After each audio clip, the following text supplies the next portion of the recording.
भारतीय टीमने इंग्लंडला पहिली मॅच खेळताना असं काही उडवलं की काही बोलूच नका। इंग्लंडची टीम सुरुवातीला आक्रमक होती, पण जेव्हा फिल सॉल्ट आणि बेन डकेट आउट झाले तेव्हा इंग्लंडची टीम अशी धडपडू लागली जसं काही राहिलंच नाही। इंग्लंडने 248 रन्स केले होते, पण भारतीय बॉलर्सची काय जादू होती। हर्षित राणा आणि रवींद्र जडेजा यांनी त्यांना इतकं चकवलं की इंग्लंडच्या खेळाडूंना असं वाटायला लागलं, अरे काय खाऊन आले ते। मित्रांनो, पहिल्या वन डेमध्ये काय झालं हे पाहण्याअगोदर आपण जर चॅनलवर नवीन असाल तर आत्ताच आपल्या व्हिडिओला लाईक करा आणि चॅनलला सबस्क्राईब करा। भारताच्या ओपनिंगची सुरुवात अशी काय झाली की एक क्षण वाटलं की ही मॅच फसली। रोहित शर्मा आणि जयस्वाल दोघं मैदानावर आले। पहिली विकेट 19 रनांवर गेली आणि नंतर दुसरी सुद्धा, आणि यामुळे मॅच भारताच्या हातातून सुटली असं लोक बोलायला लागले।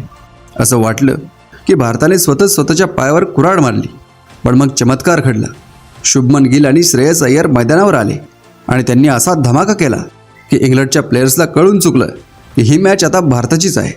श्रेयस अय्यरने 36 बॉलवर 59 रन्स करून इंग्लंडच्या बॉलर्सला असं घाबरवलं की त्यांचे पाय आपोआप थोडक्यात लटपटू लागले।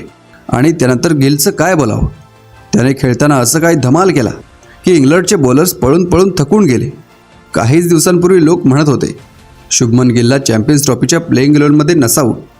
शुभमन गिलने आपल्या बॅटने अशी कमाल दाखवली की सगळ्या टीकाकारांच्या तोंडाला कुलूप बसलं। गिलने काय इनिंग खेळली, ही इनिंग खेळून माझं काम फिक्स आहे असं त्यानं दाखवून दिलं।